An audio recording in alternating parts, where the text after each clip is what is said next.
तुमची इन्व्हेस्टमेंट ही बँकेमध्ये असो, म्युच्युअल फंडात असो, गोल्डमध्ये असो किंवा प्रॉपर्टीमध्ये असो, विदाउट टर्म इन्शुरन्स आणि मेडिक्लेम इन्शुरन्स या सर्व गोष्टींमध्ये जर तुम्ही पैसा बनवत आहात तर फक्त एक अपघात दूर आहे तुमच्या लाईफचे आर्थिक नुकसान करून घेण्याचे.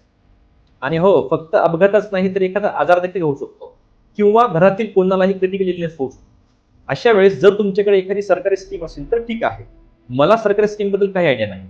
परंतु जर तुमचे उत्पन्न चांगले असेल ना तर सरकारी स्कीम बद्दल न विचार केलेला कधीही बरा. त्यापेक्षा खाजगीमध्ये मेडिक्लेम इन्शुरन्स घेतलेला कधी उत्तम नाही. आणि त्याचबरोबर लाईफ टर्म इन्शुरन्स देखील घेतलाच पाहिजे.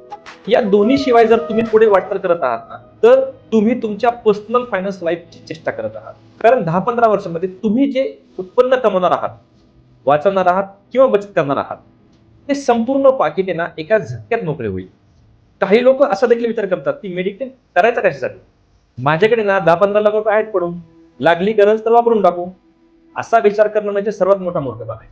कारण की एकदा तुम्ही अशा प्रकारे पैसे वापरून टाकताल त्यानंतर ती रक्कम झिरो होऊन जाईल. पण देव ना करो पुन्हा गरज पडली तर पैसे कुठून आणणार. म्हणून अशा वेळी प्रत्येक वेळेस मेडिक्लेम इन्शुरन्स कामाला येईल. यासाठी तुम्हाला दरवर्षी एका छोट्या रकमेच्या स्वरूपामध्ये याचा प्रीमियम भरावा लागतो. माझ्या आतापर्यंतच्या करिअरमध्ये मी हे प्रॅक्टिकली पाहिलंय की फक्त एखाद्या आजारामुळे लोकांनी त्यांचे घर देखील गहाण ठेवले, घरातील दागिने देखील तारण ठेवले. आज या गोष्टी सोडवणं देखील त्यांना अवघड जाते, पूर्ण लाईफ स्पॉइल होऊन जाते. देव न करो अशी वेळ कोणावर येऊ. म्हणून ना यासाठी रिस्कला कव्हर करणे खूप गरजेचे आहे. तुम्ही रिस्क कव्हर करणार नाही आणि फक्त गुंतवणुकीबद्दल विचार करणार आहात तर मोठी गडबड होऊन जाईल.